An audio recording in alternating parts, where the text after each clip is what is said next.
जिस जिले का प्रभारी मंत्री इस प्रदेश का मुख्यमंत्री मोहन यादव हो, आप अंदाज़ा लगा लीजिए कैलाश की उसके विभाग में जरा भी नहीं चल रही। अब इतने महान दो ही नेता, उसके बाद सड़कों की दुर्दशा और उस दुर्दशा का रोना प्रभारी विभागीय मंत्री भी रो रहा है, उस शहर का महापौर जिन्हें जनता ने बड़ी उम्मीदों के साथ। मध्य प्रदेश का इंदौर इन दिनों राजनीतिक सुर्खियों में है। वजह यह है कि बीजेपी के अंदर ही घमासान मचा हुआ है। बीजेपी पार्टी की तरफ से कुछ लोगों को नोटिस भी जारी किया गया है, लेकिन इस पूरे गुटबाजी और अंतर कला के पीछे की वजह क्या है, ये हम जानने की कोशिश करते हैं। कांग्रेस नेता सज्जन सिंह वर्मा हैं, जो खुद उस इलाके से आते हैं। सज्जन जी, इंदौर में तो बीजेपी को 2023 हो 2024 में हो बम्पर वोट मिले, लेकिन अब जिस तरीके के हालात हैं पार्टी के अंदर ही गुटबाजी नजर आ रही है। मुख्यमंत्री के प्रभार वाला जिला है, कैलाश विजयवर्गीय का अलग प्रभार है, लेकिन बीते दिनों जो घटनाक्रम हुए हैं वो बताते हैं कि इंदौर बीजेपी के अंदर सब कुछ ठीक नहीं चल रहा।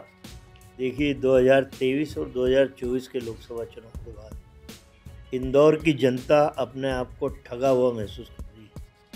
ये बात तो ठीक है। बात भारतीय जनता पार्टी के अंतर कलह की है। मैं उसी शहर में रहता हूँ।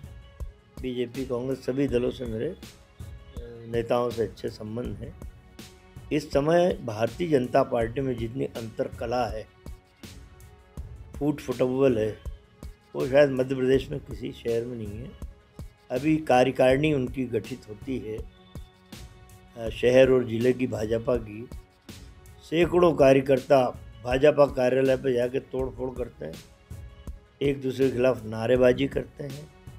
अब और बीजेपी के नेता बोलते हैं हमारी पार्टी अनुशासित है, कहीं कोई घटना नहीं है, वीडियो विजुअल है, लेकिन झूठ बोलने की कला तो भाजपाइयों को है। बात दूसरी, कैलाश विजयवर्गीय नगरीय प्रशासन मंत्री इंदौर से ही आते हैं। उनके विभाग में उनकी चल नहीं रही है बिल्कुल भी। अभी वहाँ मेट्रो ट्रेन का निर्माण हो, आम लोगों की मांग पे उन्होंने कहा कि चलिए यहाँ से अंडरग्राउंड ट्रेन का रास्ता हम नहीं बनाएंगे। कहीं किसी ने कहा कि ये एलिवेटेड नहीं बनना चाहिए, हमारा व्यापार होगा। तो उन्होंने बैठक लेके अधिकारियों को निर्देशित किया कि यहाँ से अंडरग्राउंड ट्रेन नहीं जाएगी, आप लोग ये बंद करिए काम। सबने हाँ कही और 2 दिन बाद ही वो सारे अधिकारी सर्वे करने पहुंच गए, निशान लगाने पहुंच गए। तो जिस जिले में नगरीय प्रशासन मंत्री रहता हो, अधिकारी उसकी बात नहीं मान रहे, ना कलेक्टर ना एसपी। जिस जिले का प्रभारी मंत्री इस प्रदेश का मुख्यमंत्री मोहन यादव हो, आप अंदाज़ा लगा लीजिए कैलाश की उसके विभाग में जरा भी नहीं चल रही। पूरा शिकंजा मोहन यादव ने इंदौर पे कस रखा है। अधिकारी मोहन यादव का इशारा होता है तो ही वहाँ पे हलचल होती, वरना कैलाश की स्थिति, मुझे कहीं ऐसा लगता है कि कैलाश इस्तीफा ना दे दे घबरा के, ऐसा मुझे। सर, खराब सड़कों को लेकर भी मुद्दा उठ रहा है, पुष्पमित्र भार्गव भी मुद्दा उठा रहे हैं, कैलाश जी भी उठा रहे हैं। बिल्कुल। अब देखिए, ये एक महापौर, एक नगरीय प्रशासन मंत्री उस शहर के ही हैं जहाँ की सड़कों का मुद्दा उठ रहा है। अब इतने महान दो ही नेता, उसके बाद सड़कों की दुर्दशा और उस दुर्दशा का रोना प्रभारी विभागीय मंत्री भी रो रहा है, उस शहर का महापौर जिन्हें जनता ने बड़ी उम्मीदों के साथ चुना था। मैंने कहा ना कि इंदौर की जनता ठगा हुआ महसूस कर रही है। वो जिस जिले का प्रभारी मंत्री मुख्यमंत्री खुद हो, वहाँ सड़कों की दुर्दशा का रोना महापौर भी रो रहा है, विभागीय मंत्री भी रो रहा है। तो इससे अंदाज़ा लग जाना चाहिए प्रदेश की जनता को कि कितनी भयानकतम अंतरकला भाजपा के अंदर है। सर, इंदौर में मालिनी गौड़ के बेटे हैं, उन्होंने एक बाज़ार में जो है जो एक वर्ग विशेष के लोगों को बाहर करने की बात कही। वहीं पर गोलू शुक्ला के बेटे हैं, वो भी अपने हिंदुत्व के चेहरे को चमका रहे हैं। तो क्या अब हिंदुत्व का एक नया चेहरा उभारने की कोशिश इंदौर में हो रही है? अपने आप को सबसे बड़ा हिंदुत्ववादी बताने की कोशिश हो रही है? यही है असल में। क्या है, ये मोहन भागवत का एजेंडा है इस देश में, नरेंद्र मोदी का एजेंडा इस देश में। काम वाम करो ना करो, सरकारें कर्जे में डूबती जाए कोई बात नहीं, वो पैसा कहाँ जा रहा कर्ज का पता नहीं, लेकिन हिंदू मुसलमान करते रहो, मंदिर मस्जिद करते रहो। इससे बड़ा मंत्र शायद बीजेपी के पास अब दूसरा कोई नहीं है। इन सारी कोशिशों के बावजूद भी 2024 के चुनाव में अयोध्या में भी जनता ने उनके सांसद को हराया और 400 की जगह 240 पे ला के टिका दिया। अब मालिनी गौड़ के बेटे एकलव्य गौड़ ने इस तरह की बात की। आज पुलिस विभाग में इसी तरह का फरमान जारी हो गया। इस देश को, इस प्रदेश को भारतीय जनता पार्टी आरएसएस किस दिशा में ले जाना चाहिए, ये आम जनता को समझ में आ रहा है। और अगले चुनाव में जो दशा 2024 के चुनाव में लोकसभा में बीजेपी की आने वाले चुनाव में मैं समझता हूँ कि 20% सीटें भी ये लोग नहीं जीत पाएंगे। नेता बेटों के जरिए जिस तरीके से हिंदुत्व को उभारने की कोशिश की जा रही है, उसमें भी कहीं आपको लगता है कि वर्चस्व की लड़ाई तेज है इंदौर में?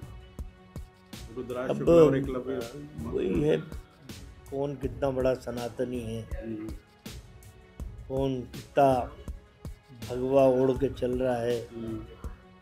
गोलू शुक्ला के बेटे ने, गोलू शुक्ला का बेटा तो रात को जाके भगवान को सताता मंदिरों में, दिन में दर्शन नहीं करता। रात को 12 बजे बाद दरवाज़ा खोलो, भगवान जी को उठाओ, हम मिलेंगे। और इधर एकलव्य गौड़, वो जाके जो उनका विधानसभा क्षेत्र है वहाँ व्यापारियों को डराते हैं कि भाई जो भी मुसलमान कर्मचारी उसे हटा दो तुम्हारे यहाँ से, नहीं तो तुम्हारी दुकान बंद कर देंगे। ये मेरा ये कहना कि इनके बड़े नेता हम क्या सोए हुए हैं तो भी गलत है, क्योंकि एजेंडा तो उनका ही है, उन्हीं के एजेंडे पे चल रहा है। काम वाम मत करो। महापौर सड़क का रोना रो रहा है, हर तरफ सड़क खुदी पड़ी है, मेट्रो की दुर्दशा है।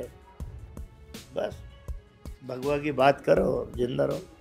तो कुल मिलाकर मध्य प्रदेश की व्यावसायिक राजधानी कही जाती है इंदौर, लेकिन इंदौर बीजेपी के अंदर जिस तरीके से बीते दिनों मामला निकलकर सामने आया, सर एक सवाल मेरा रह गया था कांग्रेस का भी। कांग्रेस के अंदर भी तो मतभेद देखने को मिल रहे हैं। जिस तरीके से दिग्विजय सिंह को लेकर आपके चिंटू चोकसे का जो ऑडियो वायरल हुआ, उसको लेकर भी बवाल मचा हुआ है। नहीं देखिए, चिंटू चोकसे हमारे इंदौर शहर कांग्रेस के अध्यक्ष हैं।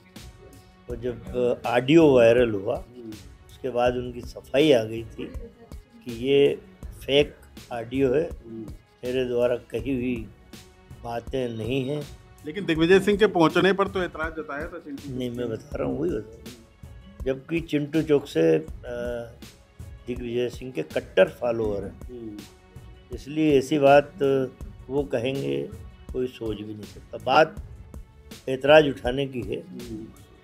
वहाँ जो घटना हुई थी, एकलव्य गौड़ के मुसलमानों को कपड़े की दुकान से हटाने की, उस पर विषाक्त वातावरण बना था, जिसका पदक्षेप मैंने और जीतू पटवारी ने उसी दिन कमिश्नर रेवेन्यू सुदाम खड़े से मिलकर हमने कहा था कि आप लोग आँख पर पट्टी बांध के मत बैठो, मीटिंग करिए, पुलिस कमिश्नर आप मिलकर आज ही मीटिंग करो और इस वीडियो पर संज्ञान लो कि किस तरह जाति का जहर फैलाया जा रहा हो। मीटिंग भी हुई, तो उसका काफ़ी कुछ संज्ञान लेके आगे कार्रवाई बढ़ी। लेकिन दूसरे दिन दिग्विजय सिंह जी आए इंदौर में, उसकी जानकारी ना शहर कांग्रेस के अध्यक्ष को नहीं थी। इस पे से हमारी समन्वय समिति की बैठक में उन्होंने एतराज़ उठाया। जो हमारे प्रभारी राष्ट्रीय सचिव संजय दत्त वहाँ के प्रभारी वो भी थे, मैं भी था मीटिंग में। उन्होंने बड़े सरल शब्दों में कहा कि कोई कितना बड़ा भी नेता हो, यदि वो किसी ज़िले का दौरा करता है, किसी शहर का दौरा करता है, तो स्थानीय इकाई से बिना पूछे उसे दौरा नहीं करना चाहिए और ये ऐतराज़ वाजिब मानता है।